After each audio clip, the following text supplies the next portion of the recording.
Members, at the appointed time, we have a quorum. I call the meeting to order. This meeting is scheduled to end at 5:30 p.m. today, but if needed, I will extend the meeting by up to 15 minutes. A reminder to members, if you have any direct or indirect pecuniary interest in any item under discussion today, please disclose the nature of such interest before you speak on that item in accordance with Rule 83A of the Rules of Procedure. I also draw members' attention to Rule 84 of the ROP, which governs voting when a direct pecuniary interest is involved. So we will be discussing a works project. For that, I will have to declare that I am a consultant of Bank of China, Hong Kong. So first, we will deal with FCR bracket 2025-26 number 20.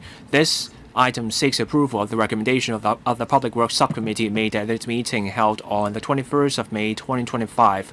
That item has to do with 870 CL site formation and infrastructure works for public housing development at Ngau Wan Village, Wong Sin.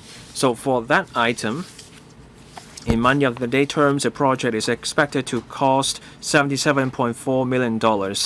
Now, in accordance with paragraph 3A of the Finance Committee procedure, since the Public Works Subcommittee did not recommend further discussion of the paper and we have not received any joint requests from at least 3 members for further discussion, so we will act in accordance with the PWSC's recommendation by having no further discussion of the paper. And now put paper FCR 2025-26 number 20 to a vote. Those in favor, please raise your hands. Thank you. Anyone against? I think the majority of members voted in favor of the proposal. I declare the proposal passed. Next item, FCR 2025-26, number 21. This item invites members to approve the creation of a new commitment of $405.14 million for the replacement of the land information system of the Lands Department. On the 25th of March 2025, the Development Bureau consulted the panel on development. Joining us for this item, we have Mr. Frank Zhang, Deputy Secretary for Development, Mr. Stephen Low, Principal Assistant Secretary for Development, Mr. Maurice Lu, Director of Lands, and his team. I now invite Dr. Loy Kwok, Chairman of the panel on development, to brief us on the gist of the panel's discussion. Thank you, Chairman. On the 25th of March this year, the panel on development discussed this item, which is replacing and enhancing the land information system of the Lands Department. Members supported the submission of this proposal to the Finance Committee for scrutiny.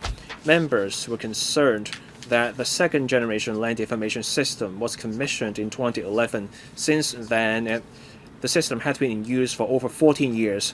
Now there were all kinds of problems and constraints on the system, especially the imminent phase-out of the hardware and software. The relevant service provider had pulled out of Hong Kong and they would stop providing support.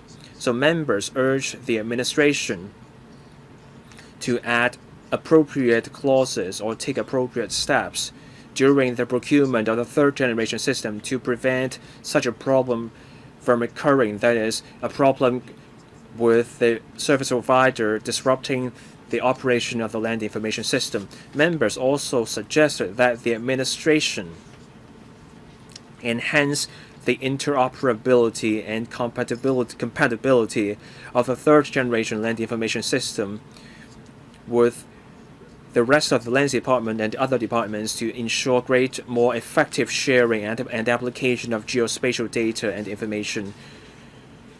A greater variety of data will be coming in the future. The data will come from government departments and public utilities companies, so members urge the administration to lay down data standards and strengthen data discipline to make sure the data coming in are in the right format and they are entered on time. So 18 members are waiting to speak. Here's the lineup. Mr. Kenneth Falk, Ms. Lillian Kwok, Ms. Eunice Yong, Mr. Charles Siu Chong. Reverend Peter Kun, Mr. Kitson Yang, Mr. Lau Kwok Fan, Mr. Rock Chen, Mr. Lam Chen Singh, Mr. Michael Tin, Dr. Johnny Ng, Mr. Chen Siu Hong, Mr. Dennis Leung, Dr. So Chuan Wing, Dr. Tan Yue Heng, Mr. Tony Tse, Mr. Brave Chen, Professor William Wong, and Ms. Doreen Kong. Mr. Kenneth Falk. Thank you, Chairman. Broadly speaking, I support this item. We are at the Finance Committee, so let's focus on the finances. Just then, Dr. Lloyd Kwok made this point about the second generation system being in use for more than 14 years. My question is, for the third generation system, how long will that system last? I can see the financial information covering up to 2033-34, so do we expect the new system to last for 9 years? Now, for the money, much of the money will go to cloud services, roughly $100 million. Correct me if I'm wrong. Now, cloud services are a form of service, and they're not hardware. They're treated as a non-recurrent expenditure, $200–300 million. So will there be recurrent fees for cloud services? I see a recurrent expenditure of $32 million. So are we saying there will be a drop in the cloud fees after 2032? So will the cloud service fees decline over time? Now, on the projected savings, we will be able to save a sizable sum each year. So are we saying that by investing in the third generation land information system, we will actually see a lower recurrent expenditure than before? Who will take this question, please? Mr. Tang? Mr. Maurice Lu. Now, the first question, a straightforward question, and that is the expected design lifespan. We expect the third generation system will be similar to information systems and the second generation system in general. So the design lifespan will be roughly 10 years. We will also spell this out in the tender document. And within those 10 years, the service provider will have to provide continuous services in terms of maintenance and support. The second question has to do with expenditure. The member is right. The third generation system will use the government's cloud infrastructure. This practice is also in line with other recent proposals that came to this committee.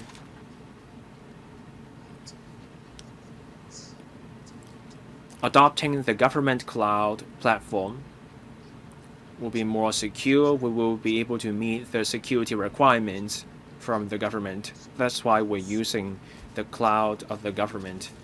Now, there are two parts to the costs. So first, we have to spend money on buying the hardware.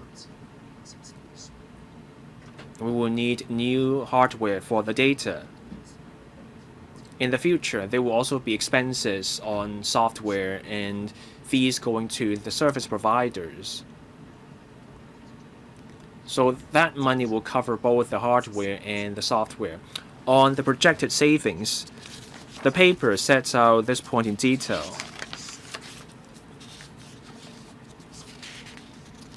For the third generation system, we expect the system to cost roughly $33 million per year. But the current system will also keep running. That is, the second generation system will keep running, and that will also mean recurrent expenses, roughly $27 million per year. So the extra recurrent expenditure will be $5 million per year. But there will also be cost avoidance. As the paper says, we will incorporate smart elements in the new system, the third generation system. Now, for the current system, it comes with constraint. Say, when the survey and mapping office is trying to prepare topographical maps, when we have to convert the larger maps into smaller maps, we will have to put in the manual work. With the new system, we will be able to save on manpower. So that's a form of cost avoidance. This is set out in the paper. Another form of cost avoidance is that with the current system, the service provider cannot support us in certain areas. So we have to incur extra costs to patch the current system. And with the new system, we will be able to avoid such costs. Ms. Lillian Kwok. Thank you, Chairman. I support this project because the system has been used for 14 years. We do need to replace it. We're going from 2D to 3D.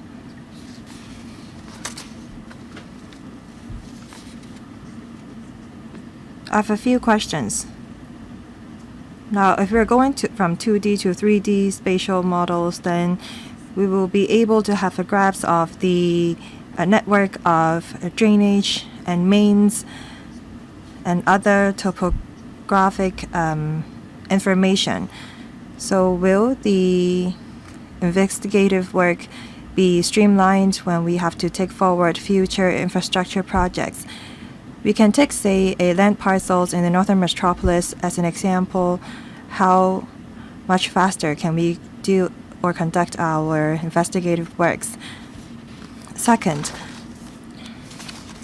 you spent $100 million on cloud services, $170 million on hiring service providers to deliver system development and maintenance. So are you going to use a single service provider, or will you engage different service providers for different types of service? Will you tender for different providers, or are you going to engage provider from the mainland?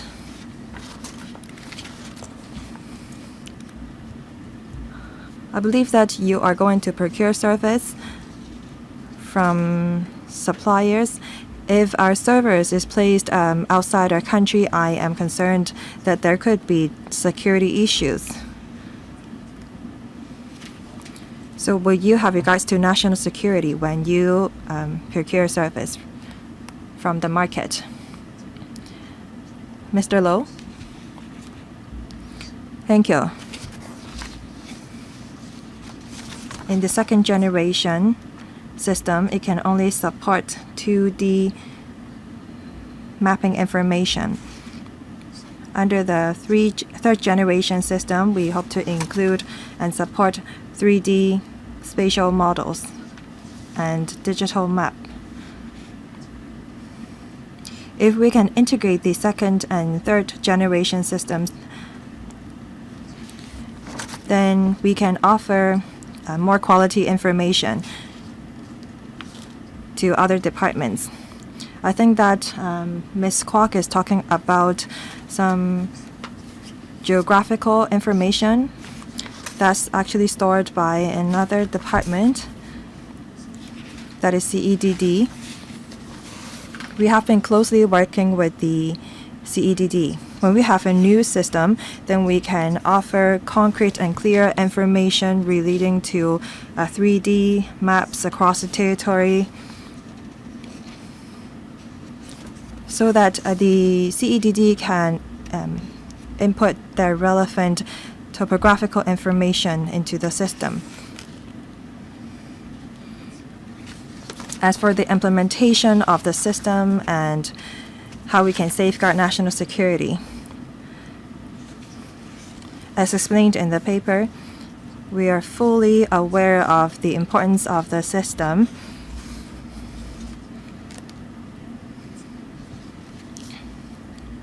As there is abundant information stored on our system, we have to make sure that our users are able to access the information without any disruption. So our plan is to adopt a modular approach to make sure that the system will be in operation continuously. We may tender for different suppliers for different parts of the system. As a result, we may be engaging many different service providers. This will allow us to make sure that the system is secure. Because if it's only operated by a single service provider, then any problems with that provider will undermine our entire system. Regarding our tender approach, we keep an open mind to it. We will not limit the background of our tenders. We seek for high quality provider. That's set out very clearly in our tender documents. As long as the service provider can provide quality support, then we will choose them. Chairman, the speaker is off mic.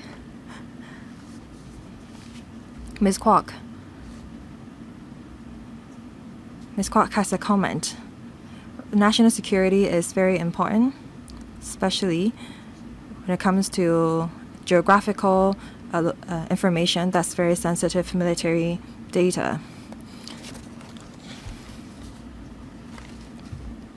During the rainy seasons, we have land slips, so I hope that the administration will share relevant information to the relevant department so that they can foresee and detect any risks. No reply is needed. Ms. Yung Hayan, thank you. I do think that the lands department have to replace their LIS because the supplier has already exited the market. We do need to upgrade it. However, we have to spend some $405 million for the replacement. Last time, you spent only $40 million to replace the first generation. In 2005, you sought funding approval for the last generation of LIS, and you implemented it in 2011. However, last time you only sought funding approval of $42 million. Now you are asking for $405 million. I know that you have to now process 3D spatial models, and the diversity of data has been enhanced. Why is the cost so much higher? Under the non-recurrent expenditure, you have to spend, say, $3 million on the training, along with other hardware and software. Why is the cost 10 times higher, going from $40 million to $400 million? Can you justify the increase? I know that many departments will be able to use your systems, including the FSD, CEDD, Transport Department, Ratings and Values Department, CNSD, Drainage Services Department, so on and so forth. However, in the paper this time, you only list out 5 different departments that can use your system, which are FSD, CEDD, TD, CNSD, and DSD. Last time, you said that 40 different departments can use your system, but in this paper tabled here, we only see 5 departments. So how can you justify the 10-time increase in cost? On the mainland, there is a satellite that collects geographical and topographic information. So can we just seek the relevant data from the mainland authorities? Why can we not do that? Is that feasible so that we can lower our costs? We talk about low orbit satellites, and we are trying to put forward that the satellite can collect very detailed and accurate data. Why do we need so much infrastructures and hardware? What kind of hardware we're talking about? Are we talking about, say, base stations? I don't know why you're seeking 10 times the amount. So are you going to seek $4 billion 10 years later? Thank you. Director, thank you.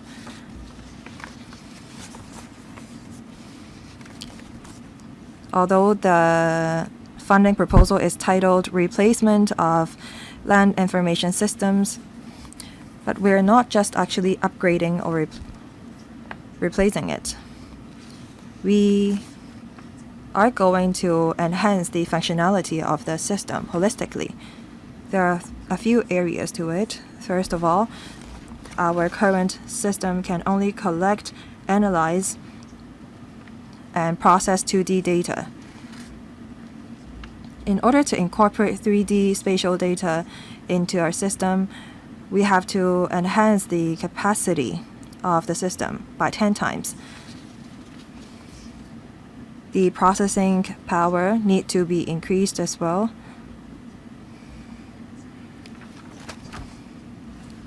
And that's reflected in the costs.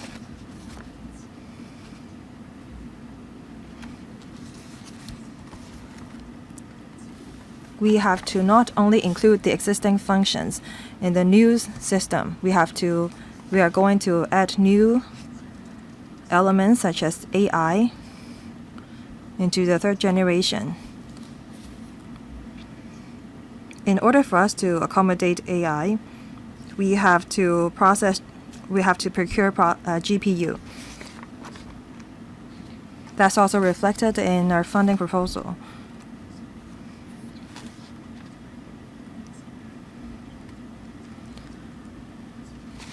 We have simplified a paper this time. It does not mean that the number of users has decreased compared to what we listed last time.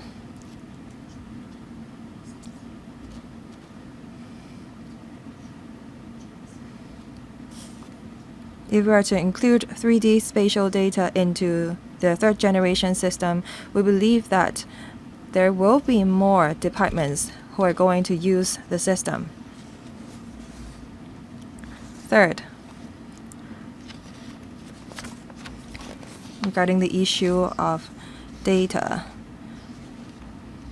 while the 3G LIS is to process 3D geospatial data in Hong Kong. So we'll be able to ask the mainland authorities to help us collect and process the data. We don't think that's very possible. But we will adopt an international and open standards in our system so that if we have to exchange data with the mainland authorities, that will be feasible. That's the main reason also why we replace the system. Mr. Chao Siu-chung. I support this replacement proposal from the Lands Department. The new commitment will be $405 million. But I'm looking at the cost-benefit analysis in Enclosure 2. Now, we will see a recurrent expenditure of $509 million, but you have to subtract the current expenditure for the second generation system, so the difference will be $300 million. I do have a question about the cost avoidance and savings. I'm looking at paragraph 39B. With the new system, we will be able to save on manpower in the Lands Department. Which grades are we talking about? What's the establishment? What's the strength? And what's the total man hours involved? Where will those officers be reassigned to?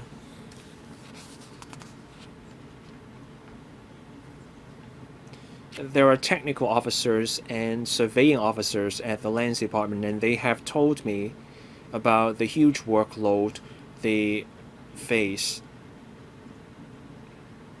So once we have this new system in place, What will we do about the workload for those two grades?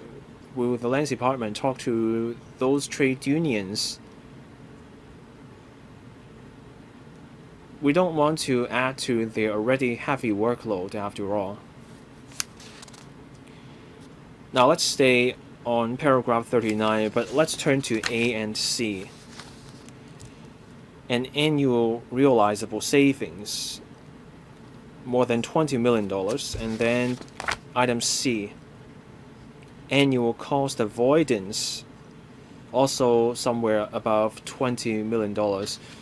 So you have a realizable saving and also cost avoidance. What's the difference between those two items? So question 1 for Mr. Morris Law, it's about the civil service manpower. I don't think the question about talking to trade unions has anything to do with the Finance Committee personally. Now, paragraph 39A, we are using the second generation land information system. Once we have the new system, we will no longer need the second generation system. By realizable savings, we're talking about the annual recurrent expenditure on the second generation system. Now, on 39C, cost avoidance.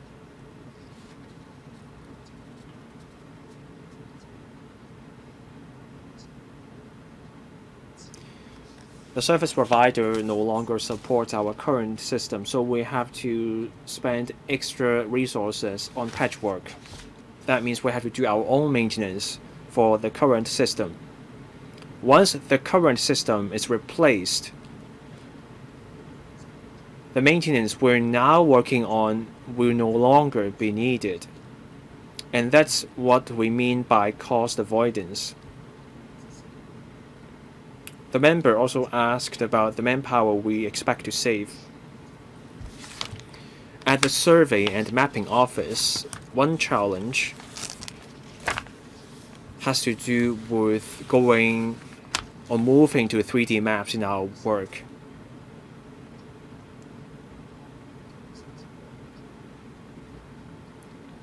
Working with 3D maps is very different from working with 2D maps.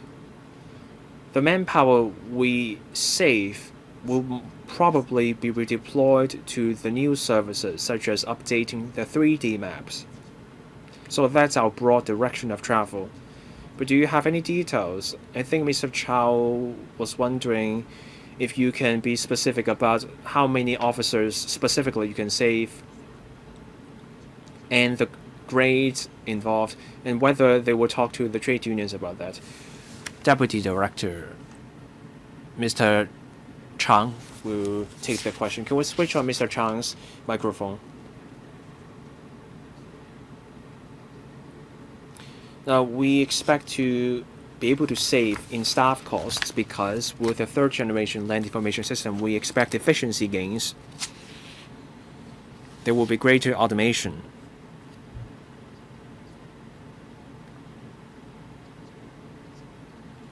There will be improvement in the conversion of topographic maps of different scales. That's where we can save on manpower. And that means saving staff cost. And that's why the member can see the sum of $8 million. The grades involved are the officers at the survey and mapping office, and that will include technical officers and surveying officers.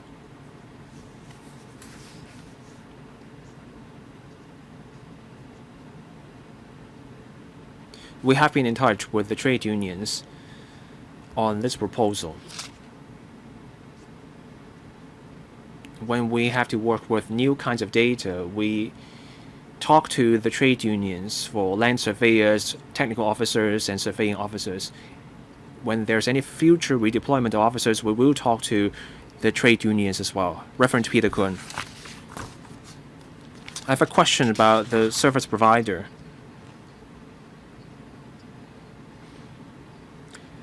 So there's the virtualization desktop infrastructure. In 2023, the service provider pulled out of Hong Kong's market. And then you have another supplier, and they will stop providing support for the GIS or Geographic Information System in 2026. The government said it would add clauses to the future tendering document. But what if your future supplier simply leave Hong Kong?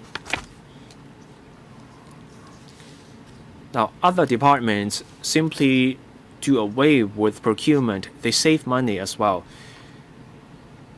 What matters even more is stability.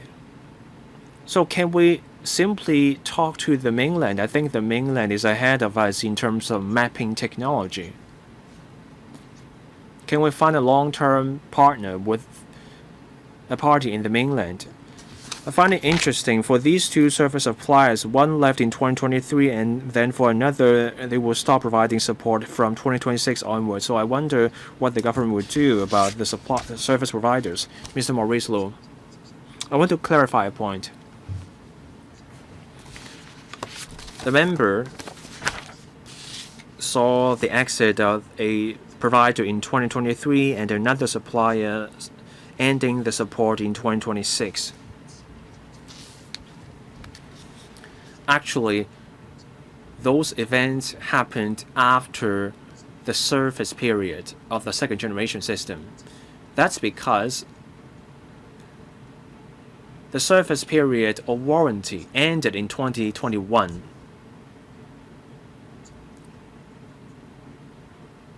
Actually, it's possible for a service provider to end their support or service after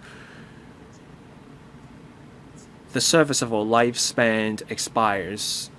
Software or systems come with a serviceable life, and it's not unreasonable for a provider to stop providing the support. And for the service provider not providing support from 2026 onwards, they end the support simply because they have done their job. After the serviceable life of a system, they stop supporting the system. The same applies to other systems adopted by other organizations. So this is not entirely unforeseeable.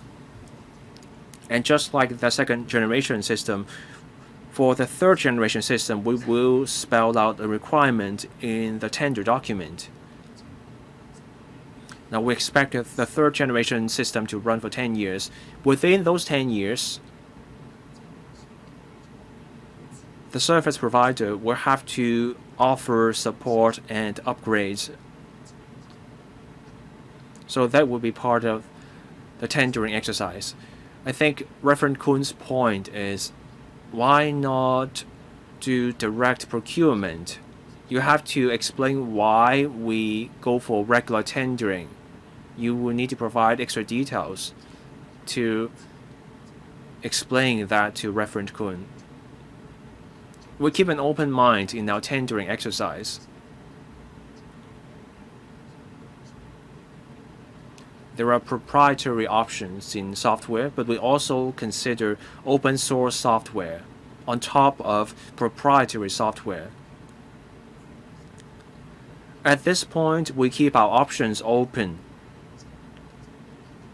If a software can help us do the job, we can consider such software. So I was saying that the new software will only run for another 10 years. So in 10 years' time, they will come here again for funding. Mr. Maurice Low, we have considered the usual practice with previous proposals at the Finance Committee and software on the market, such as your operating system on your computers. Normally, the design serviceable life of an information system is 10 years. So we are following an industry norm in our tendering exercise.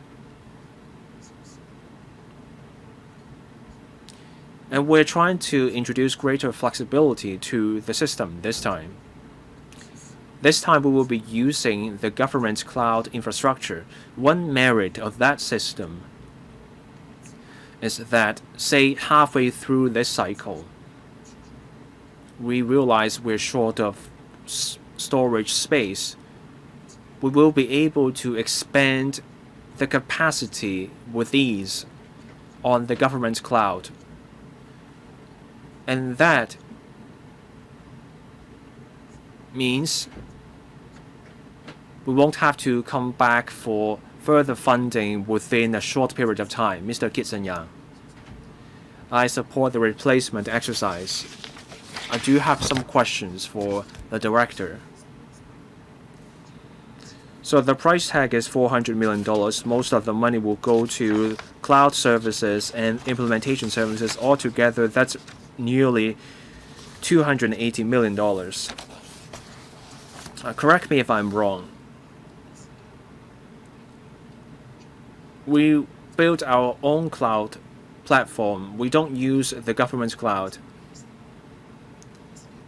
So are we building our own cloud service, or are we using the government's cloud platform? Mr. Maurice Lu. We will be building our own cloud based on the government's cloud. So here's my question. Why not simply use the government's cloud service? That can save you money. You won't have to spend money on building your own cloud. So that's a major question for me. Why not use the government's own cloud? Why? My second question is this. So the design lifespan is 10 years, and each year the recurrent expenditure will be $30-something million. So $400 million over 10 years. So each year the recurrent expenditure is actually more than $70 million. Why not get off-the-shelf solutions instead of building your own system? Our country offers many geo-info systems on the market. Why not buy an off-the-shelf service instead of building your own service? Wouldn't buying better than building? You don't have to worry about service providers leaving the market in a few years' time. Has the department given thought to this option?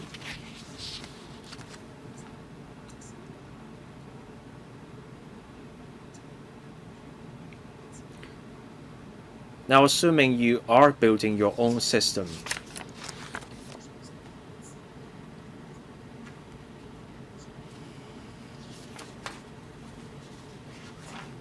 why will we even have a recurrent expenditure for the cloud services? You are building your own cloud platform. Why are you spending an extra $10 million every year on the cloud? We need clarity here. This has not been explained clearly. 3 questions. 第二個問題 Director, Mr. Law.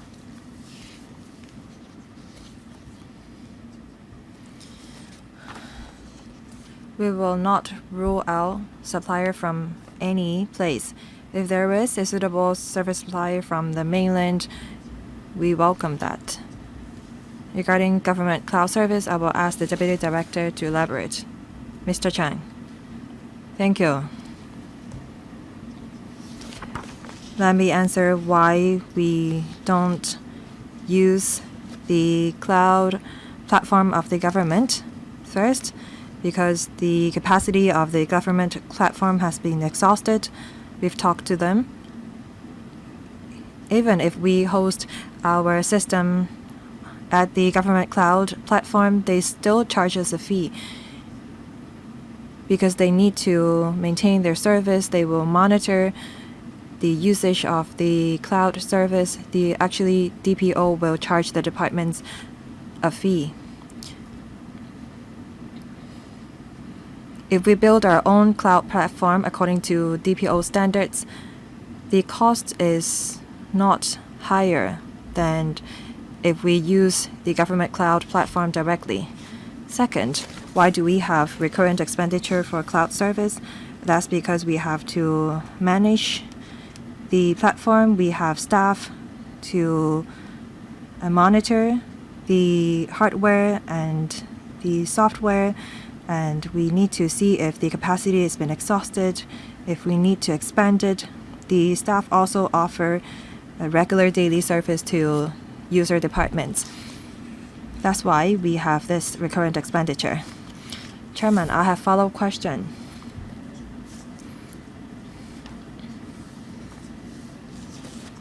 Frankly speaking, if you are to build your own cloud platform, you have to engage an outside service provider. I don't see any difference between building your own platform and engaging the government cloud platform. Why don't you just pay the DPO to expand their platform? If you use the government cloud services, they will monitor the data for you, and as a result, you probably won't need the recurrent expenditure. Director, please.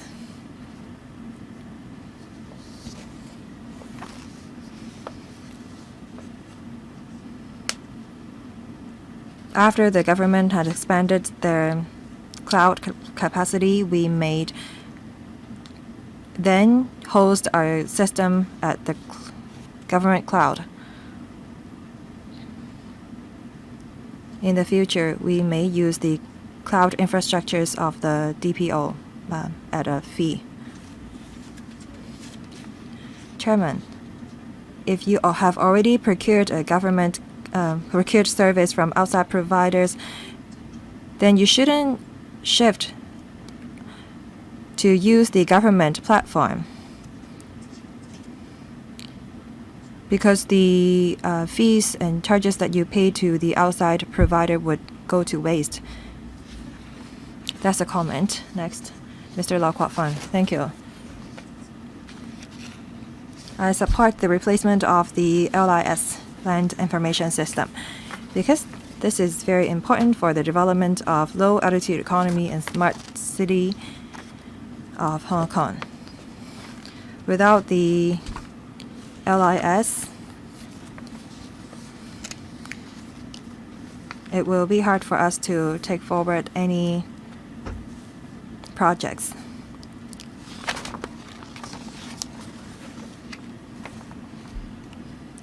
Can the administration give us a more holistic view on the costs and savings? Say, for example, what savings can be achieved for other departments by replacing the system.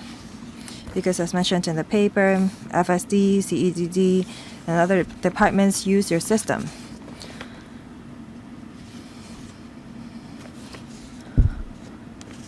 With the third generation LIS, will you be engaging more user departments?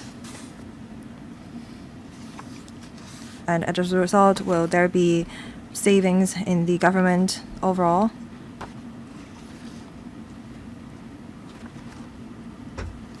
Will you consider offering G2B or G2C services at a fee? The operating cost may be $30 million. But if you can offer service to, say, corporations and charge them a fee, then you can recover some costs. Thank you. Director, Mr. Low, please. Thank you. One of the strengths of the system is that we are going to incorporate 3D digital maps and data.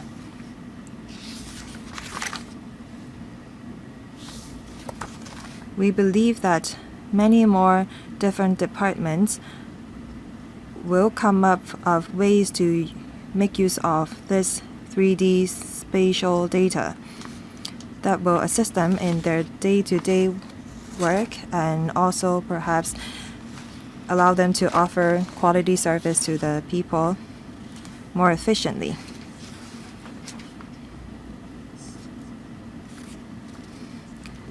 We understand that the private sector may be interested in using the system as well. As we mentioned in the panel meeting, we will consider the suggestion mentioned by Mr. Lau.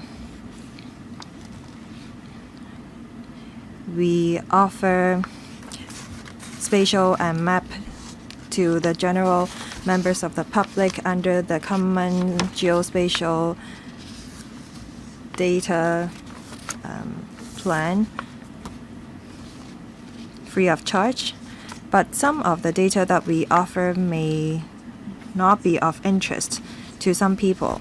We are looking into charging certain sector, if they want to make use of certain data under the system, they may offer a unique service to the people by making use of the data available in our system at a fee to. So that's why we may be offering additional service.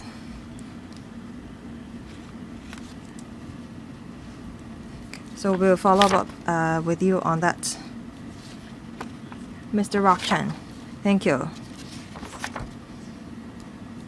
As mentioned, AI and new technology may be incorporated into the system. I support that. As we are going to use new technology and AI, will the system be able to support the planning of low-altitude economy and smart city? So how much in the $400 million is set aside for incorporating AI and big data elements into the system?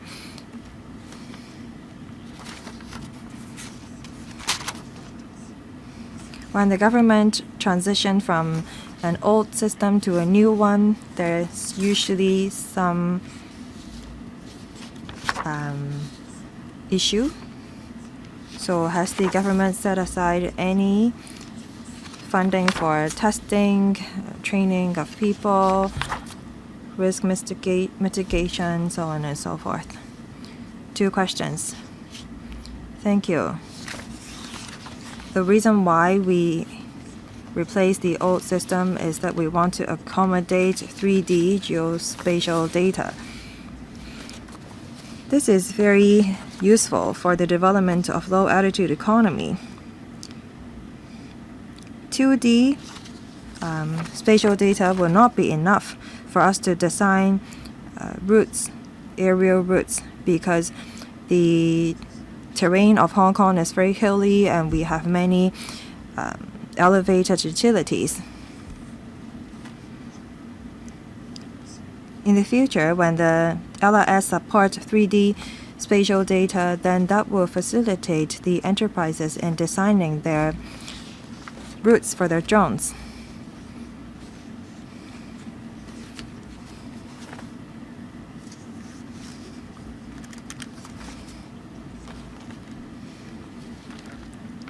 We believe that 3D spatial data will facilitate the development of low-altitude economy. Mr. Chan is concerned about how we can ensure a seamless transition from the 2nd gen to 3rd gen system.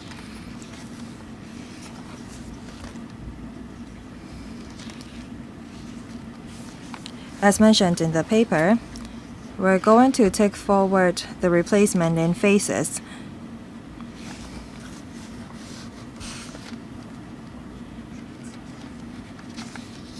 We're going to improve our database. We're going to include more functionalities, and we will do these in different phases so that there will be seamless transition from the old to new system. As you can see from the paper, we have set aside funding for testing and training of staff. We're going to train the trainer. There will be colleagues that will undergo train the trainer courses, and after that they will be able to teach other colleagues. We have 4,000 colleagues in the lands department. We hope that everyone will be able to know how to use the system. Next, Mr. Lam Chen Sing. Thank you. I asked some surveyors in the government. They said that they support the system because they told me that when they now need to draw a map, they need to actually go to the site to observe if there is any buildings or where the utilities are.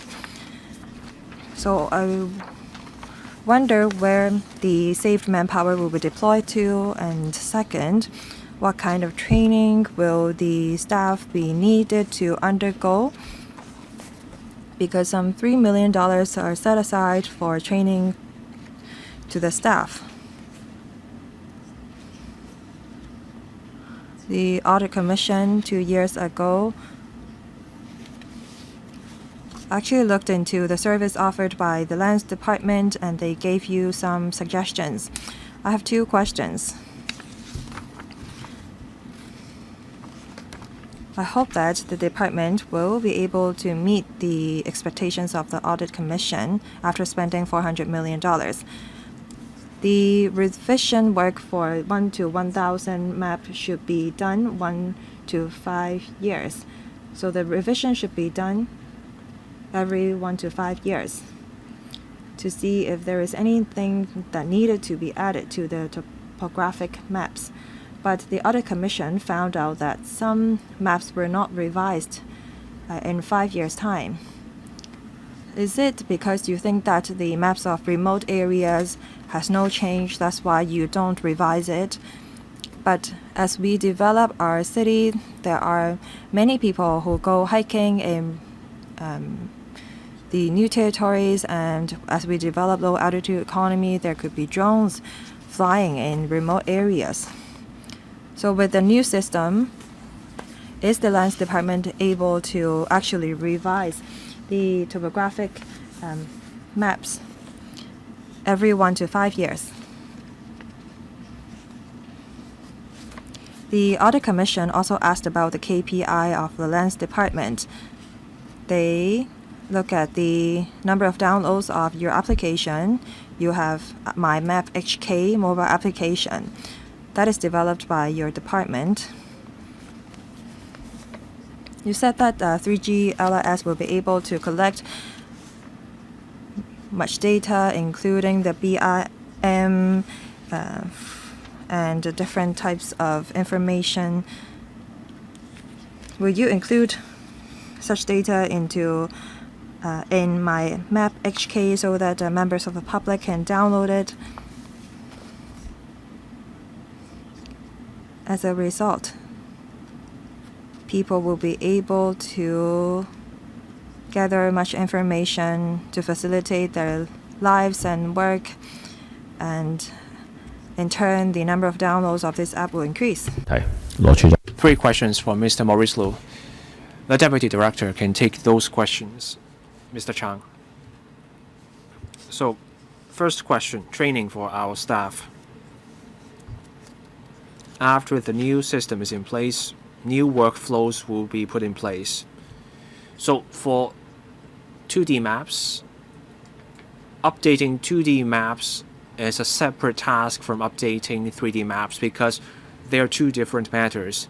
But we will be integrating the workflows in the future. So when our officers go on a field visit, we will be able to use that data for different maps. There will be adequate and appropriate training for our officers to do their job. Now, for the larger topographic maps, there will be automated functions to turn them into smaller scale maps. And that means our officers will have to pick up new skills and knowledge to cope with the tasks. So we will provide such training for officers. The other question has to do with the audit report about those 1 to 1,000 maps not being updated or reviewed every 5 years. After that report came out, we improved our work.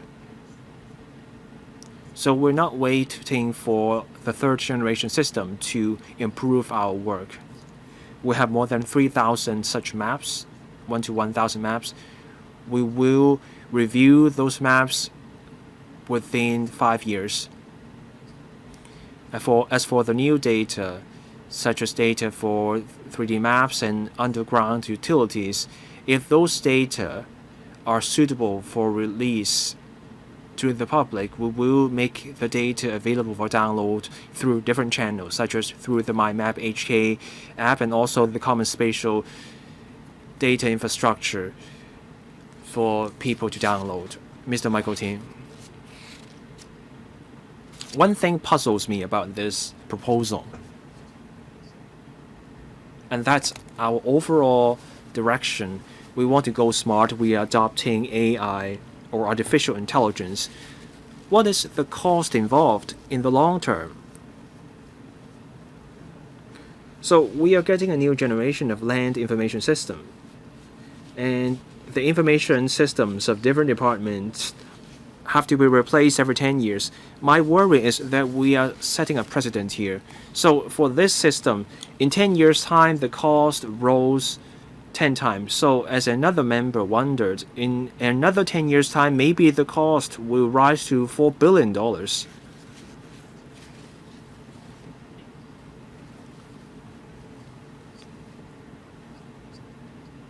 I don't seem to recall other proposals about replacing a system in 10 years' time and with a price tag that's 10 times as large.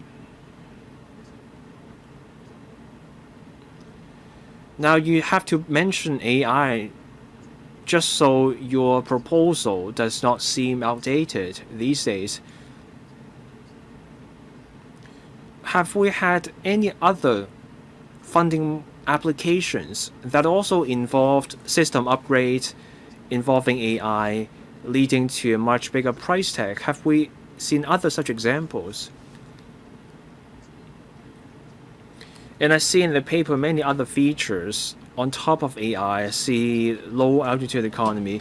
So can we have a breakdown for the system?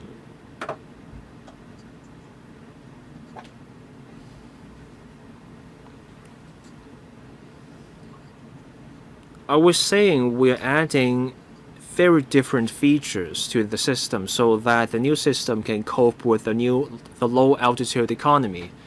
And that's why the new system is costing so much more.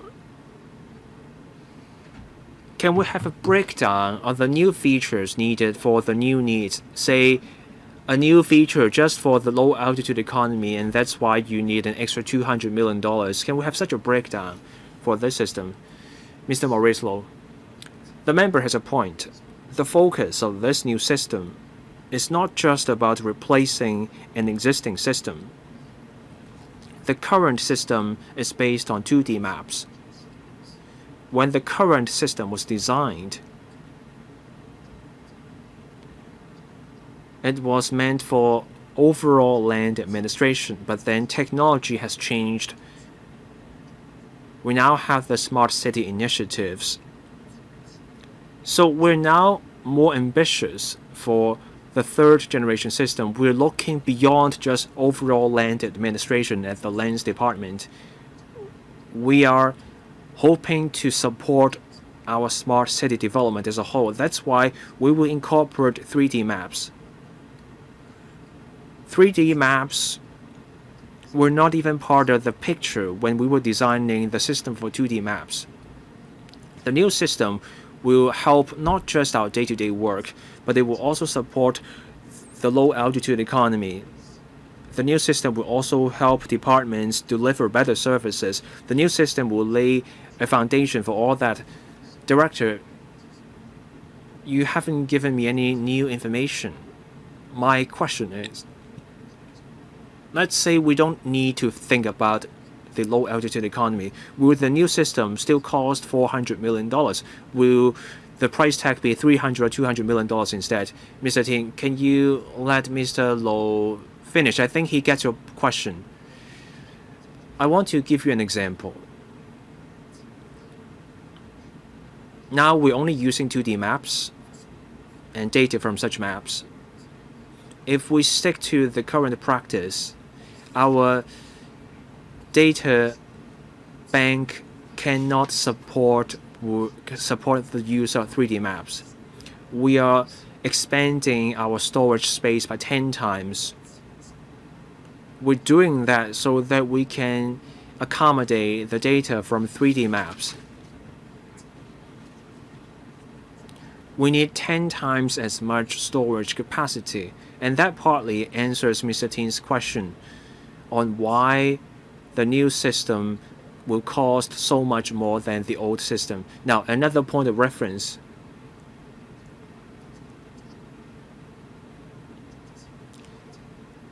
We hired a consultant to look at our way forward before we put forward this proposal. We looked at other economies. We looked at their experience when they went from a 2D system to a 3D system. In Singapore and New Zealand, they have similar plans for a system in accommodating 2D and 3D maps. Our project comes with a price tag that's similar to those in Singapore and New Zealand. Mr. Tin, I have a question. The chips today are different from those 10 years ago.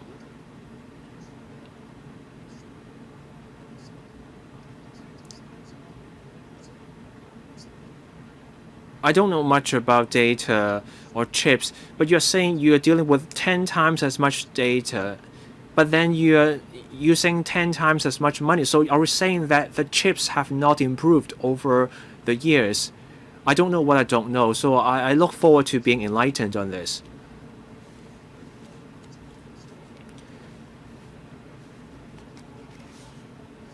"3D chips or 3D maps need something vastly different from what 2D maps need,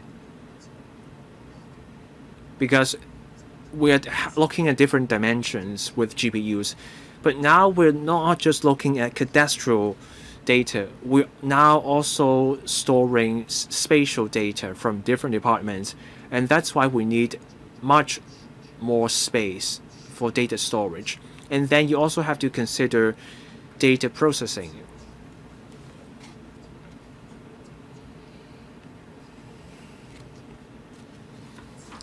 We want our new system to be able to incorporate artificial intelligence. For that, we will have to buy our own graphics processing units.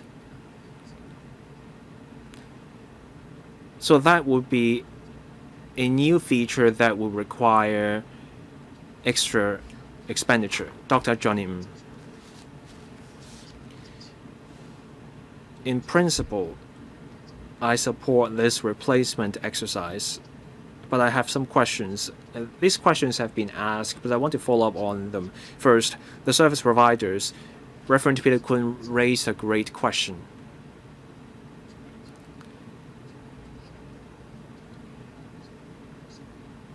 So the existing system has been used for more than 10 years, so we should get a new one. While with software, I also work in software development. A software upgrade actually costs a modest sum, but getting a new system will cost way more, and we are getting a new system. So we should find a long-term partner. The system was based on 2D maps more than 10 years ago. Now we need 3D maps. If we can find a long-term partner, any upgrade will cost much less. And that's an industry norm, so that's my view. I also have a question about the cloud services.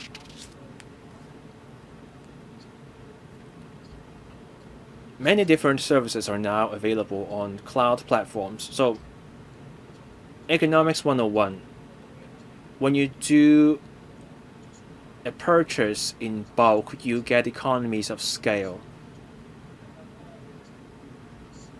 So the government should be creating a larger cloud platform for all departments to use, and that should be cheaper.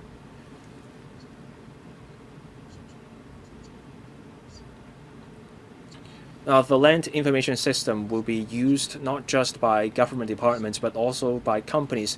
Have we considered commercializing the system? Private companies can access the data to save money for themselves. Can we charge those companies? So 3 questions. So this question, the third question, has been asked by Mr. Edward Lau as well. We are exploring this idea. We have been providing 2D maps free of charge for the public. We also want to make available 3D maps to the public.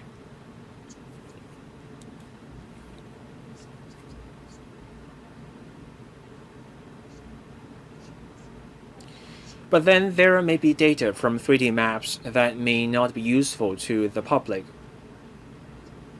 The private sector may find such data useful. In such a case, we can consider releasing such data on a user pays basis or cost recovery basis, that's something we're exploring. Now, on the point about service providers, we keep all options on the table in the tendering process. We are open to the idea of adopting open source software. With open source software, future upgrades may cost less, so that's something we will consider. We will take into these different factors once we receive the quotations. Now, on the question about cloud services, as the Deputy Director said, we talked about this with the Digital Policy Office. Where feasible, of course, we want to use the government's own cloud system, but then the government's own cloud services come with their own constraints. We will still have to pay the government if we stick with the government's cloud services, and the price tag may be broadly the same.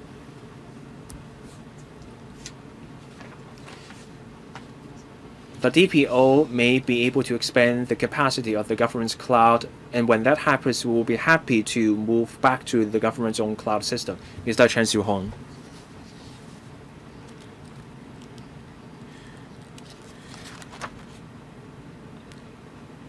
So the existing land information system is getting outdated. We have to replace it.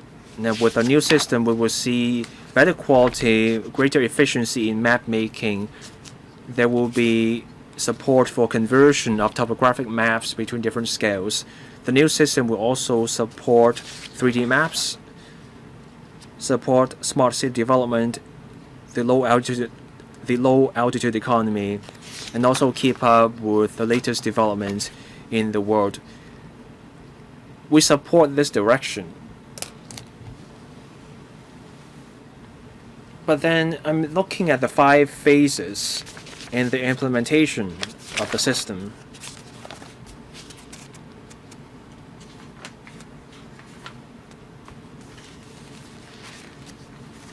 The questions raised by other members are also something also close to my heart.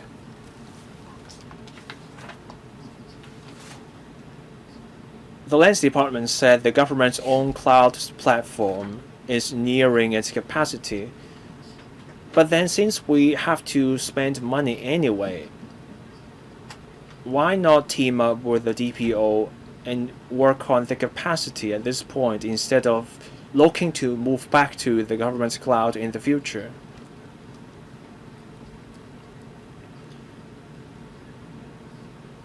I don't see how we can achieve any benefit for the DPO and the Lands Department to work in their respective silos. We have heard from the industry that the DPO's cloud services are very costly, more so than what's available in the market.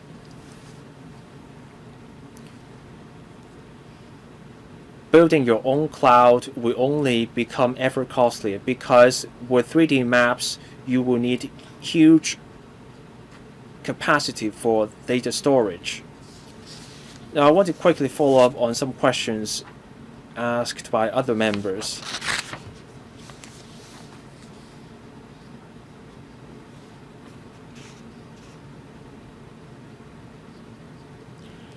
The director said they would consider charging for some data from 3D maps. Let's look at Singapore.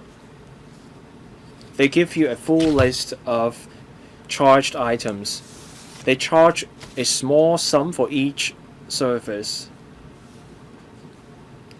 The director mentioned the user pays principle and the cost recovery principle.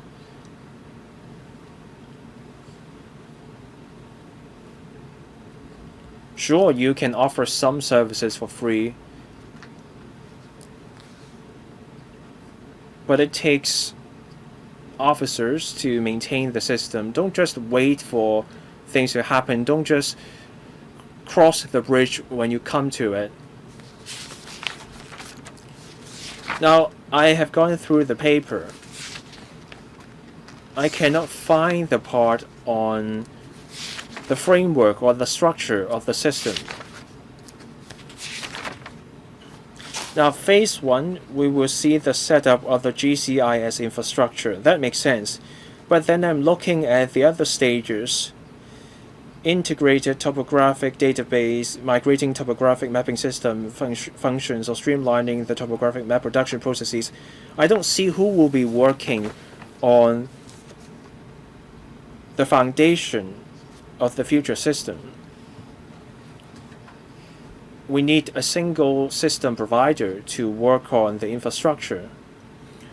The department said they worried that having a single provider would mean putting your eggs in one basket.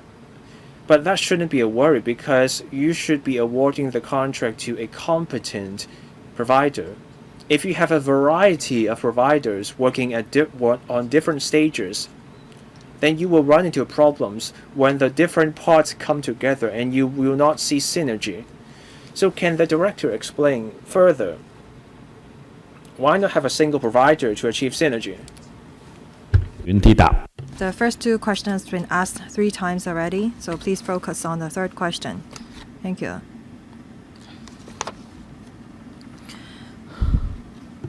With the approval of the Finance Committee, we are going to look into whether we can engage the DPO to offer us the cloud service. As mentioned, the cost involved may be comparable, so we will pay the DPO from this proposal. We're looking into charging the users a fee for our data. The third question, I will ask Deputy Director to take it. Thank you.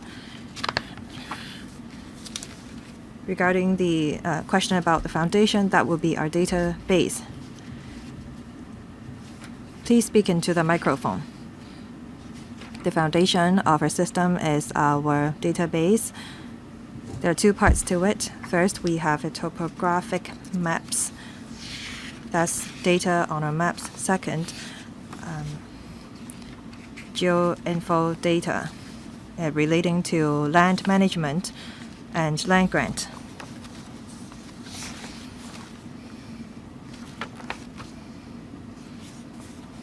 These 2 types of data will form a foundation for a system.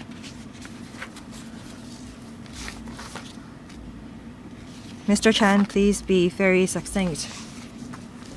You've used up your time. Thank you. So how can we integrate other systems into your system? When we design the GCIS infrastructure, we are going to work out our framework regarding our hardware and software configuration.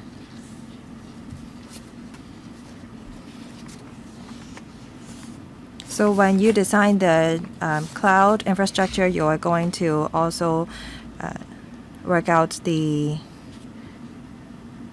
integration of functions. Thank you. Mr. Dennis Lang, thank you. The administration met with me to brief me on the funding proposal previously. I've been in this committee for 3 years. I hope that the administration will give us more information. And if the information is restricted, please also give us that in writing.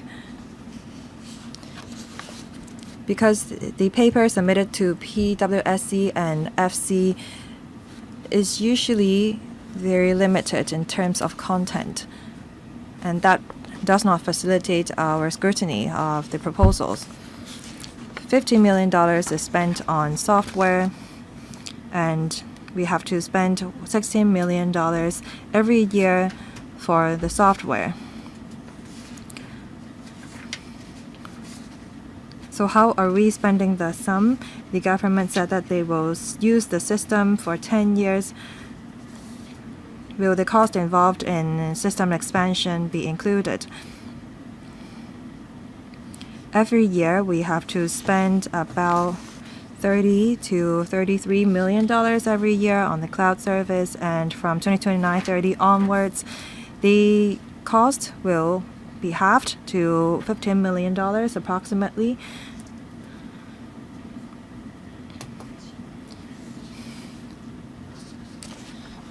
So why do we not have the DPO to coordinate all cloud services in the government? That may save us on the management fee. I hope that the administration will look into it after the meeting.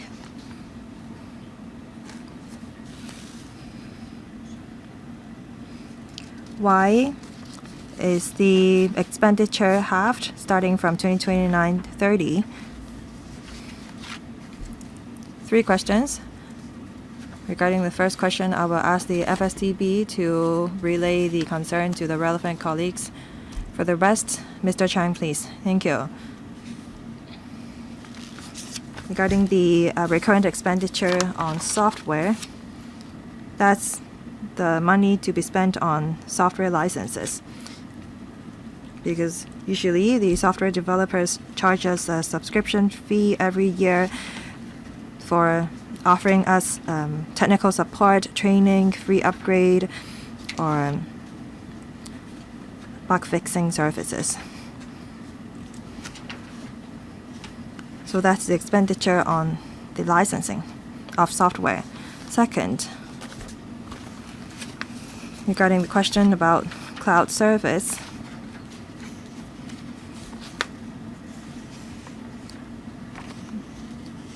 the benefits of using cloud service is that we can expand our capacity, our storage space. We can enhance the speed of network very easily if we use also cloud service. We have to look into the number of users we have and the average speed of the service before we see if we need to expand it. As mentioned, at the start we have to spend $30 million a year, and some years later it will drop to about $15 million. Dr. So Chong. Thank you. We all support the replacement of tools. Just now, Ms. Yong Ho-Yan asked the administration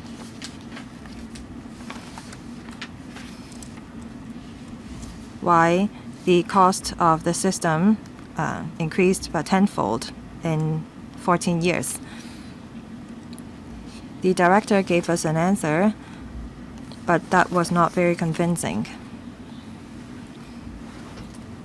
He just now said that we have to incorporate AI elements and they need to include more functions in the system. That's why the cost increased so substantially.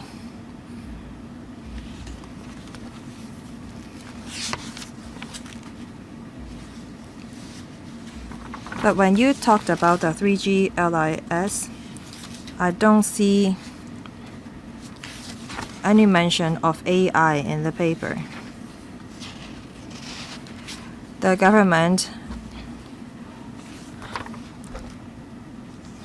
sometimes weaponize AI. They use AI as an excuse for their high project cost. Can you let us know how you're going to use AI in your 3G LIS?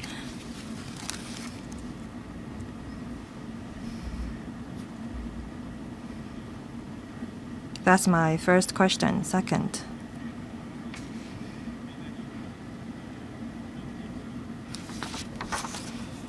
regarding cost savings and avoidance, starting from 2029 to 30, it is estimated that we will be able to save $58.37 million in total per annum.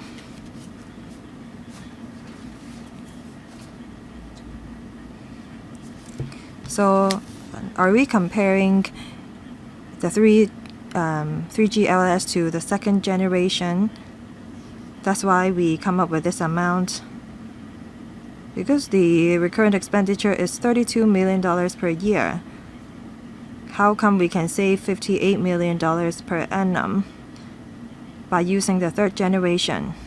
So what is the recurrent expenditure of the second generation system? Third question. You have provided us with a breakdown of the $400 million. There is an item of implementation service, $177 million. It is used for hiring service providers to deliver system development services, so on and so forth. I will not read everything out.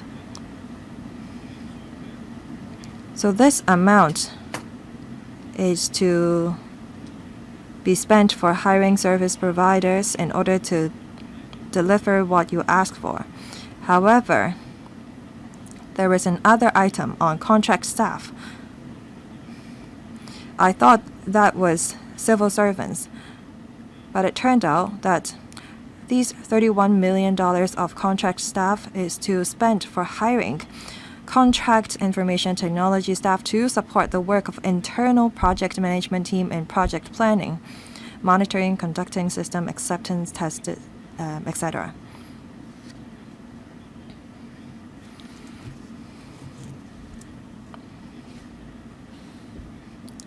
So the contractor charged you $170 million when they sell you their service, and throughout the 5 years' time, you have to spend $30 million to have their staff train your colleagues.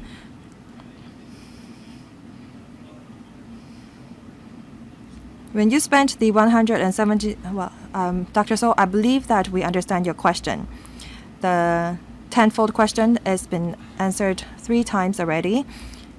For the second question on the cost savings, Mr. Chao Shi-chung asked it. Please focus on the third question. Thank you.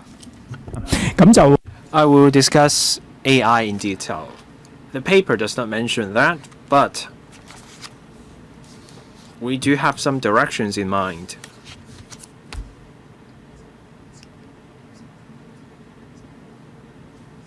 The use of AI in geoinformation systems is more and more established.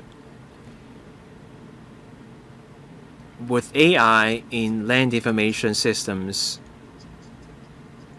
we may be able to use change detection systems to identify changes in terrain, and that may enable automatic map updates. And that may lead to much more efficient map updating. That's something we have in mind. We're also considering the use of large language models to support our work.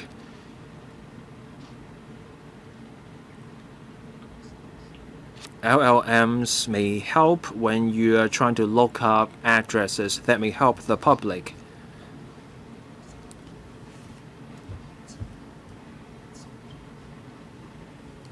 We will need the hardware to enable AI before we can explore those options. Now, as for the other questions, the Deputy Director can take those questions. So please be brief for the second question. The member's question is about the $58 million in cost savings and avoidance every year.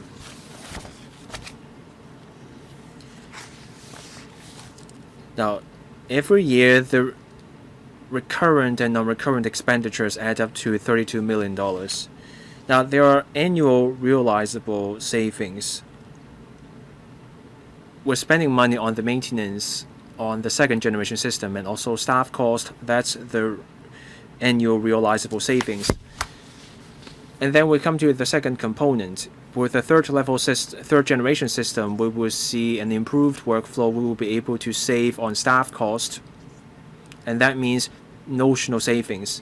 The third part of our savings and avoidance is that had we decided to stick to the second generation system, but we wanted to achieve what we need, what we can only do with the third generation system, we would need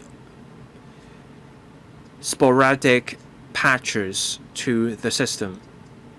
And we will need more manpower for making the smaller topographic maps and process 3D maps. That means we will need extra expenditure if we want to achieve what we can do only with the new system, but stick to the old system. And that amount is $23 million. So when you add up 3 parts, the total cost savings and avoidance are $58 million. Now, as for the sum of $170 million, it's about implementation. The implementation will come in 5 phases. At the Lands Department, we have surveyors. Those are not specialists in information technology.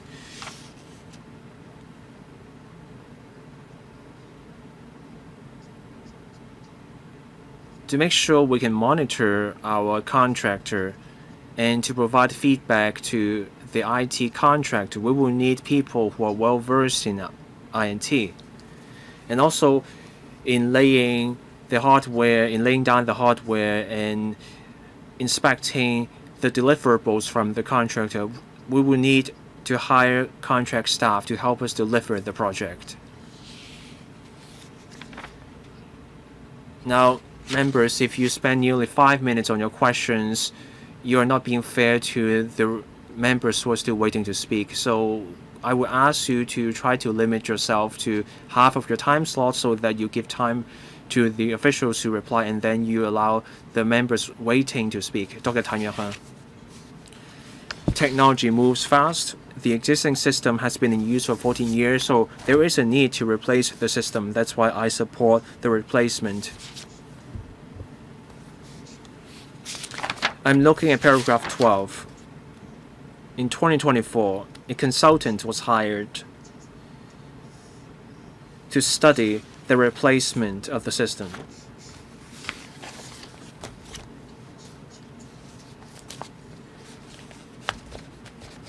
The need is clear.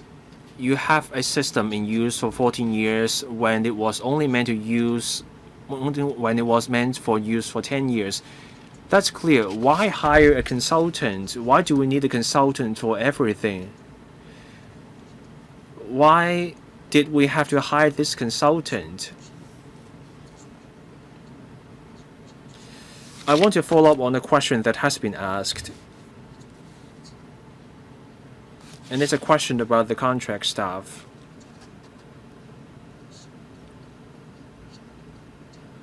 We will have an internal project management team. The people on this team should be people with a background in INT. Otherwise, you cannot put together such a team.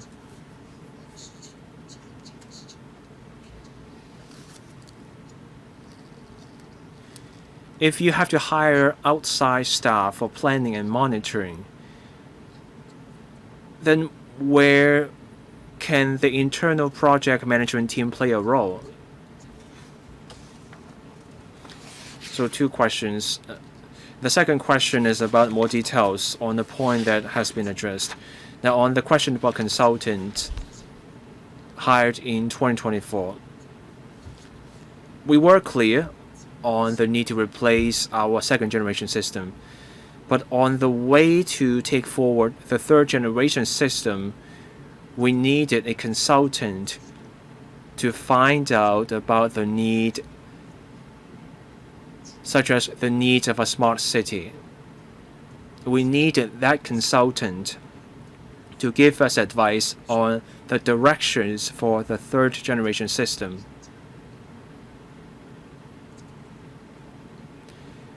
We needed to know what the 3rd generation system should incorporate. That's why we hired a consultant.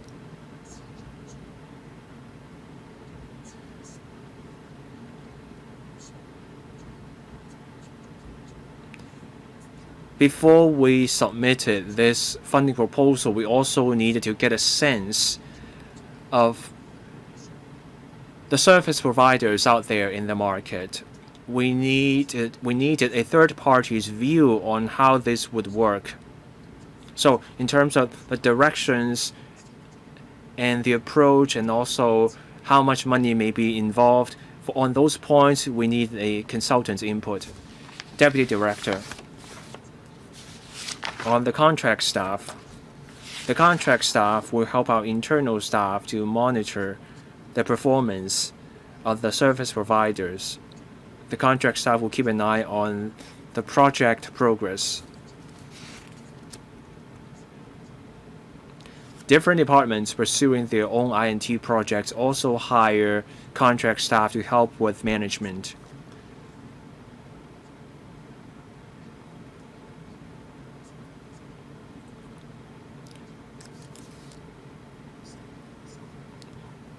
Less than 8% of the project sum will go towards hiring contract staff, and that's roughly on a par with other departments' I&T project.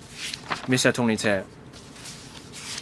I support our city's smart city development.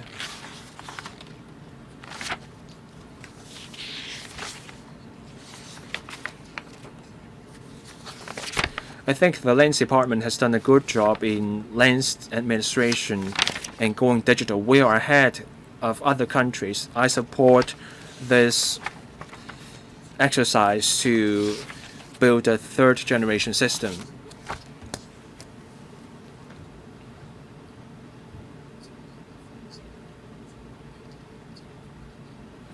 So let's do an even better job in data interoperability.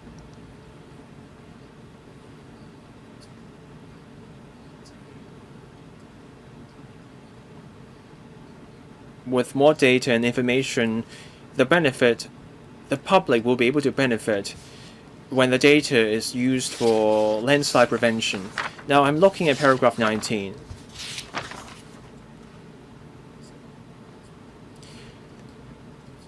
The 3D spatial data will be able to provide us with information on accurate terrain, elevation, and structures. My question is whether we have timely updates to our maps. Say you have a sudden change to the elevation. But that is not reflected on the map right away. I hope that AI can make a difference.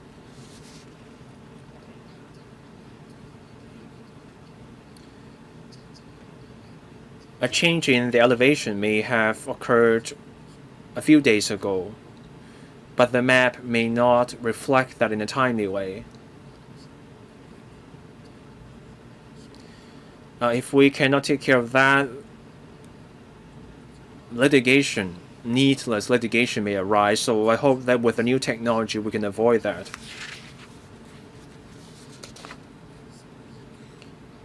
Now, paragraph 22 says this.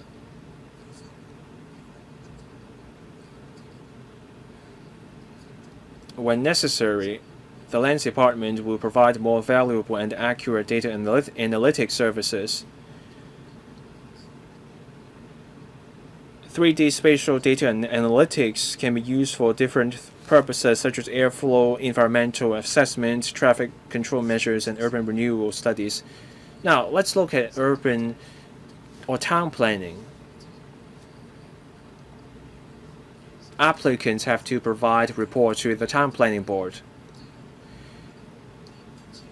With the new land information system, those applicants won't even have to prepare reports with their own resources. Since we're investing a huge sum into the new system, you want people to use your new system. We're trying to streamline approval procedures these days anyway. I wonder if the new system can help that. So 2 questions, 1 data update and 2nd data application. Director, now on data update, we regularly update our 2D maps.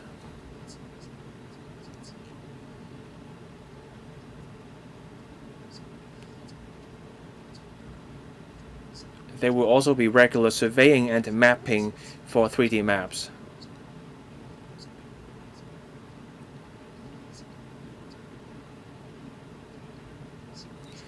The new system will be able to incorporate AI-based functions, and that may enable faster or even automatic updates. We will explore those options. Mr. Tan made a good point. In town planning, some consultants are already using our 3D spatial data for airflow studies and assessment. We continue to encourage of such data for their work.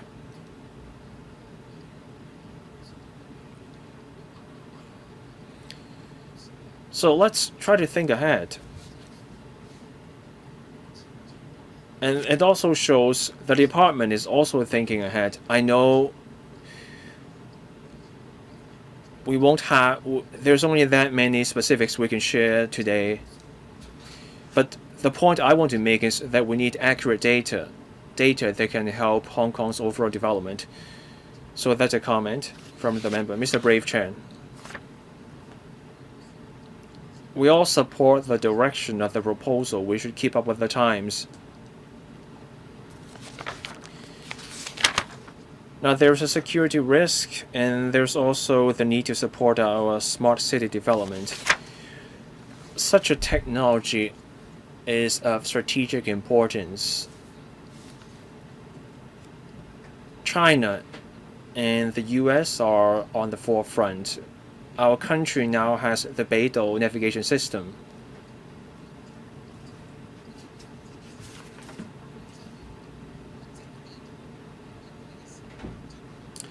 We will need flexibility in our system design so that we will be able to switch to different service providers or switch to different systems. The policies of foreign countries change all the time, so we have to build in flexibility when we design our own system so that we can cope. Now I'm looking at the net recurrent expenditure, $5 million.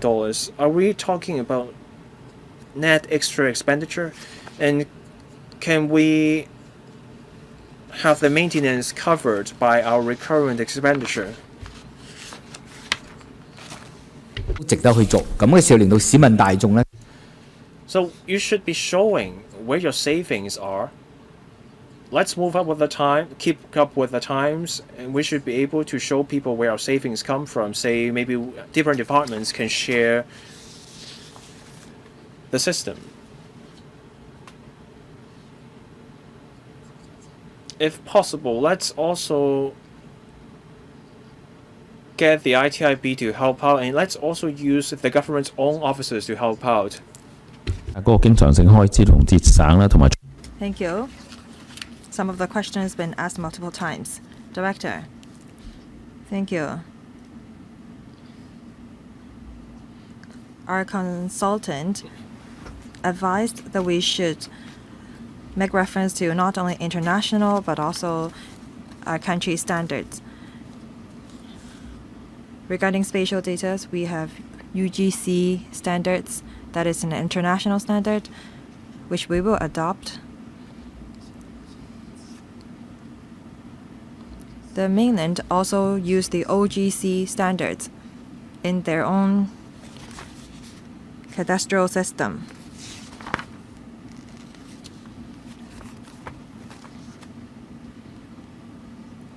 So when we have to, say, exchange data with the mainland, we don't think that there will be any problem. Regarding the $5 million expenditure, as mentioned, the operating cost of the 3G LRS is about $33 million. That's higher than that of the second generation because there will be more functions in the new system. We are going to accommodate also 3D spatial data. We save money on other areas as well, including staff remuneration, and the cost to maintain the current system can also be saved. Will INT be able to assist? Who will take the question? Deputy Director. We will talk to the ITIB The ITIB and the Development Bureau has been working on developing this CSDI, Common Spatial Data Infrastructure Portal. So we will maintain close collaboration with them. If there are more members who'd like to put questions, please come down to the room as soon as possible. There are still 3 members who'd like to ask questions for the second round, and another member who's to press the button for the second round. After Ms. Doreen Kong has put her question, I will draw the line. Professor William Wong. Thank you.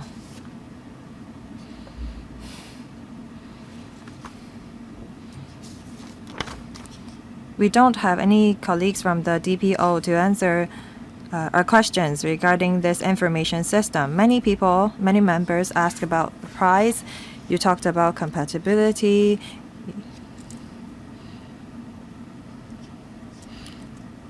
Are we using the government cloud, or is the department developing their own cloud? It seems that the administration is not able to answer the question. You have your private cloud and the government has their public cloud.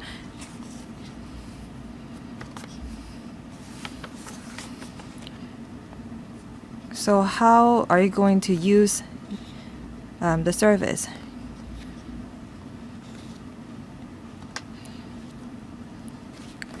I have a few questions. Now, in terms of data, you said that the storage capacity will be exhausted in 3 to 4 years, and you said that scalability is an important factor in developing the new system. You said that in the future, you're going to address the scalability issue. How are you going to work on that? Second, on expanding the functionality of the system.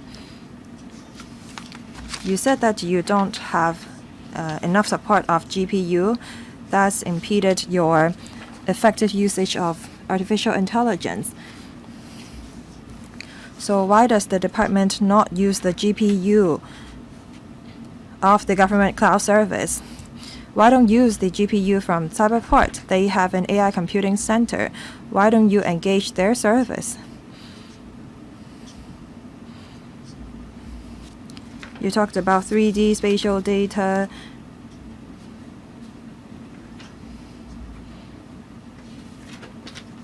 If you only process those data, you don't need a new GPU. But if you are to incorporate AI, you will need a new GPU. A 3D spatial data management. I believe that the 2D spatial data will still be of use. Have you taken into account the backward compatibility when you develop your new system?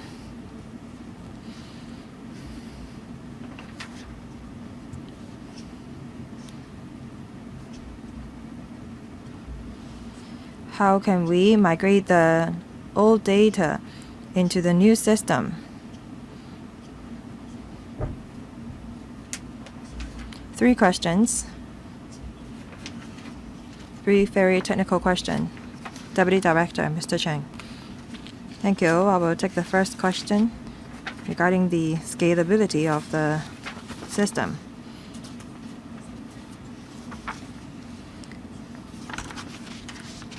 The 3G LIS will be able to accommodate data for 10 years' time. If the new type of data will need a larger storage space, we may expand our hardware and cloud capacity. As we are engaging the government cloud service, we don't worry about this issue. Regarding the GPU, we actually use a GPU to accommodate AI. That is GeoAI, to detect any changes from aerial photos so that we know what has changed in our terrain.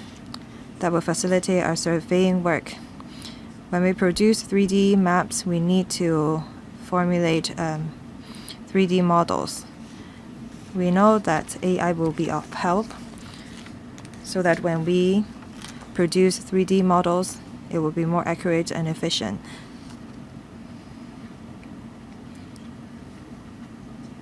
That's the type of AI we want to introduce. Third, regarding backward compatibility, that's not an issue.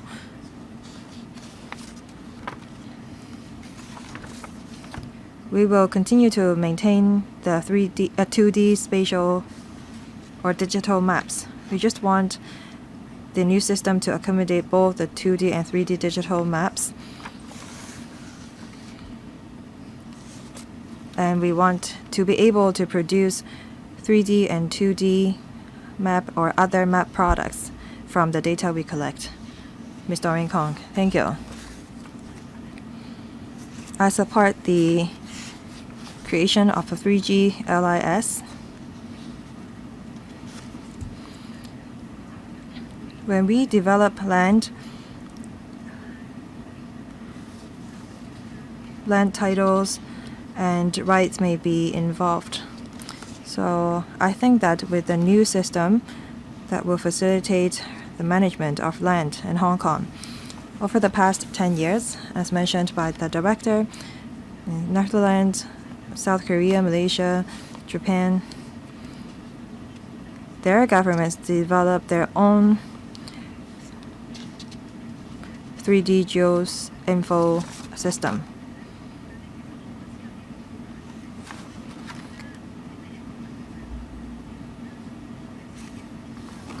Now we are to spend $400 million to replace the land information systems. So does that mean that we are developing the 3D spatial data management framework? In 2019, LegCo actually approved $300 million to establish this common spatial data infrastructure portal, CSDI portal.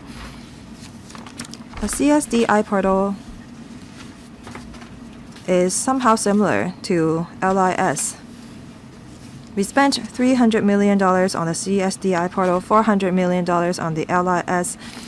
When you create the 3D spatial data management framework in 2029, are you going to seek funding of another few $100 million for that?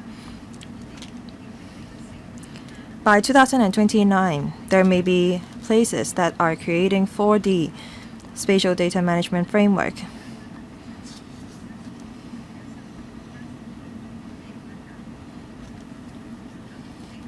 The 3D spatial data management framework, does that cover not just the geographical data, but also buildings? If yes, how many buildings will you cover under the framework? You said that you will spend $30 million to hire technical IT staff. I wonder how many employees are you going to hire? For how long?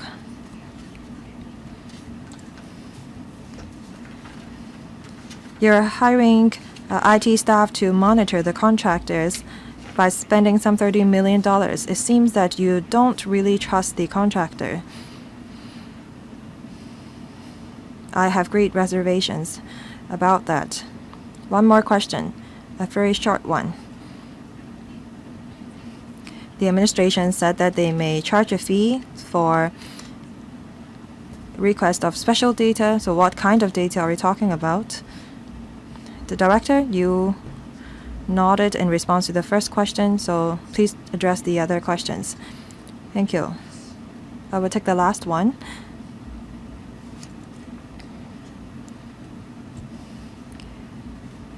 Everyone can access 2D maps on our website. Since the end of March, we have been making available 3D maps on our website. That's one of the measures when we promote Smart City. We want to make available geoinfo data for the public and for enterprises to facilitate development. there may be satellite data that is more accurate in nature that allow people access to more detailed geoinfo data. This may not be of interest of regular member of the public. Now we are looking into whether we will charge a fee for such type of a data on a cost recovery and user pays principle.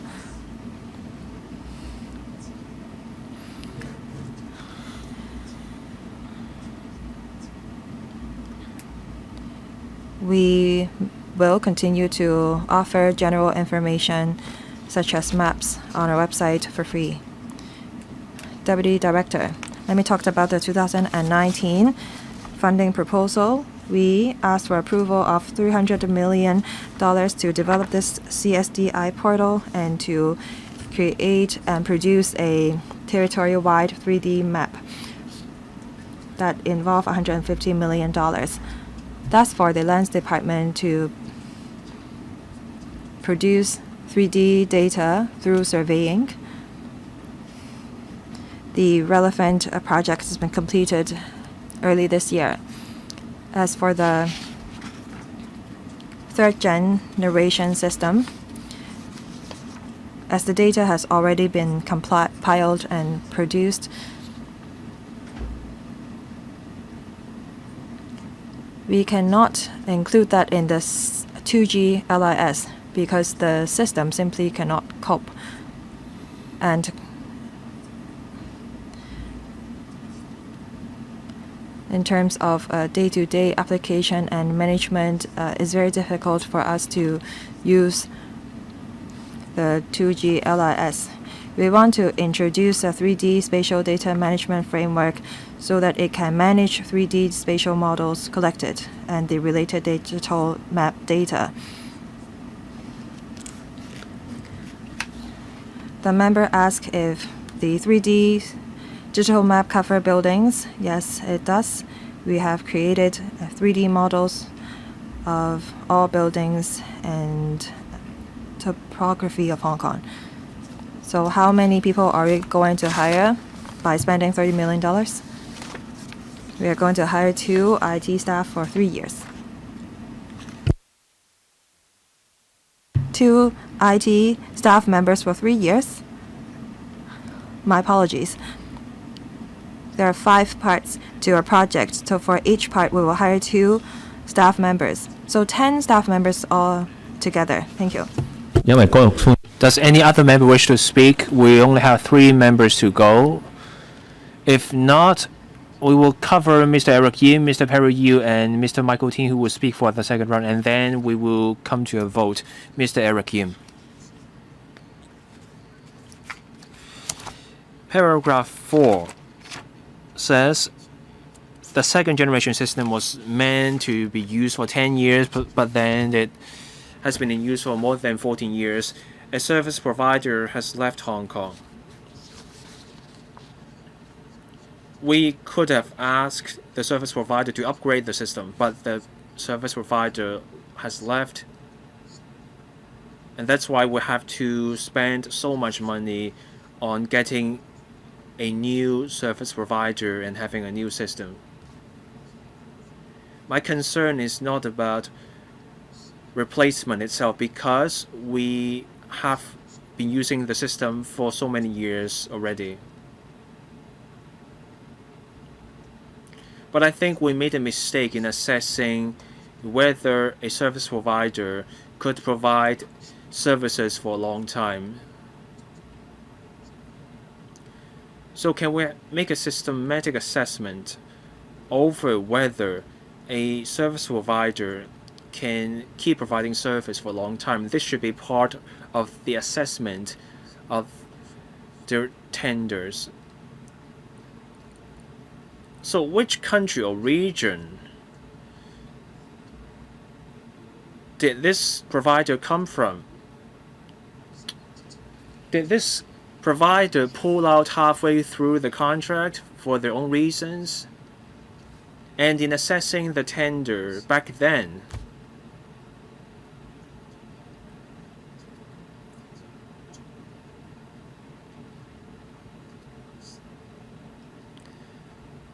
did the government make it a requirement in the tendering exercise that the service provider had to maintain the operation of this critical system? I think this point was already addressed, but we haven't come to the point about the country or region that this provider came from. Director, when the service provider pulled out in 2023, this was not the provider for the overall system. We're simply talking about the service provider of the virtualization desktop software. And this provider left Hong Kong after the 10-year service period for the current system. Now, on whether we can learn this lesson for our upcoming tendering exercise, on whether we can make sure a service provider can keep providing services after 10 years, we can explore that point. But what matters the most is for the next 10 years of service life, we will insist that the service provider should keep providing the service. Director, can you tell us which country or region did this contractor or provider come from? It's Citrix. It's from the US. This provider offers virtualization desktop services. It's a login service, not geo-info data. Mr. Perry Yu. The existing system has been in use for more than 14 years, and it only makes sense to replace it. Professor William Wong asked some technical questions, and I think that cleared up some questions I had in mind.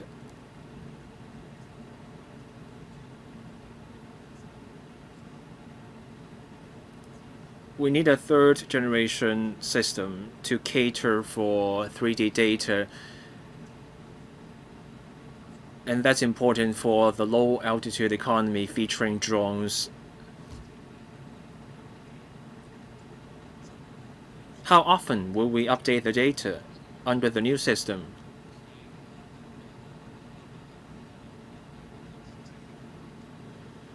A building in place now may change in 2 weeks' time, and that will have safety implications. Conditions change with the land and buildings over time, so how often will we update the data? Will the frequency of data update affect the cost for the new system?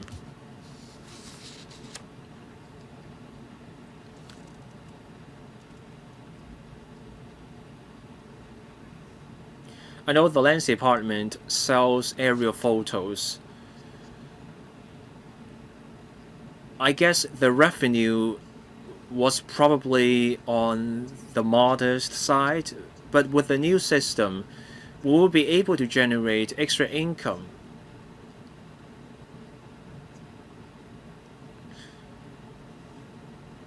Can we encourage people to use the new system while also charging for the services? Of course, let's not charge too much.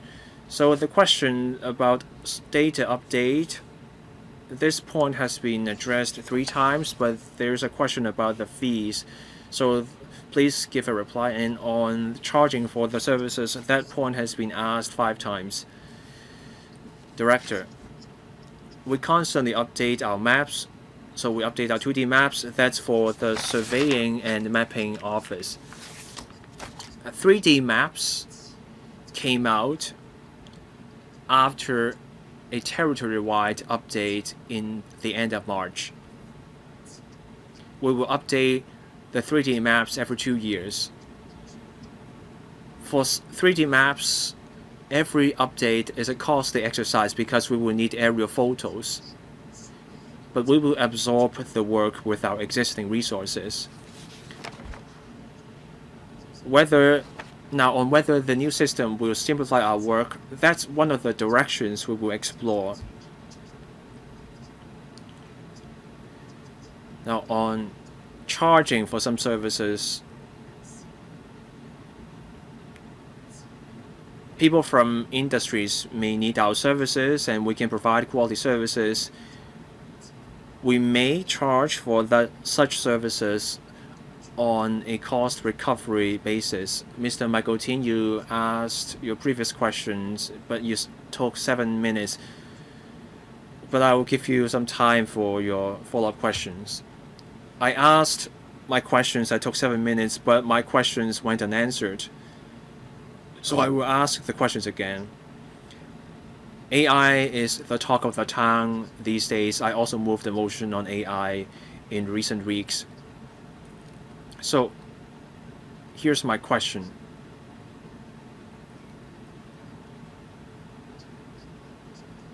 Have we seen other proposals from other departments involving a tenfold increase in the cost because of the incorporation of AI? Have we seen such proposals from other departments? Director, I don't know if you can answer the question. Chairman, we don't have the information at hand. Please provide the information after the meeting. Do we have other departments updating their IT systems? Can we have a table? Now, we do have some information on the proposals that came to the Finance Committee recently. And these have to do with IT systems, but I'm not sure if these systems involved AI. Now, the Transport Department asked for $310 million for their licensing system. The CSD, Correction Services Department, asked for $200 million for their own system. And then the Inland Revenue Department also asked for $740 million for their system. My question is, for these three systems, how much did their own systems cost 10 years ago? Have we also seen a tenfold increase? Chairman, we don't have the information at hand. We'll have to check with those departments for the information. I want the information, please.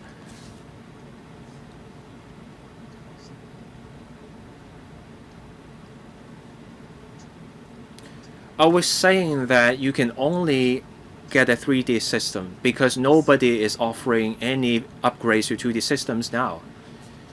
Director, we already have a system for 2D maps.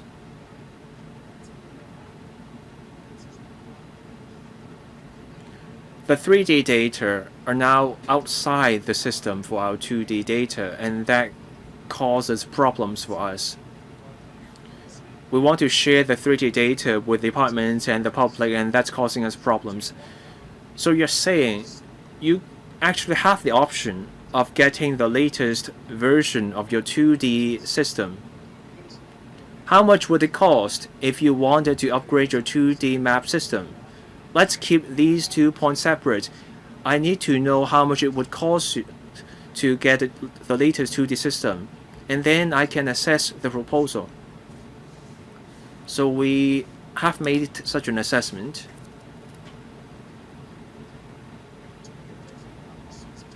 We will need to assess this. We don't have it at hand. Will that be tough? If that involves a massive amount of work, that may not be worth it. So the member has asked for supplementary information. Now, if you can put together the information relatively easily, please provide the supplementary information. Otherwise, Mr. Tin will have to base his decision on whatever we have heard. If there are no other comments, I now put the proposal in paper FCR 2025-26, number 21 to a vote. With those in favor, please raise their hands. Thank you. Anyone against? No? I think the majority of members voted in favor of the proposal. I declare the motion passed. Our next meeting will be held on the 20th of June. I adjourn the meeting today. Thank you.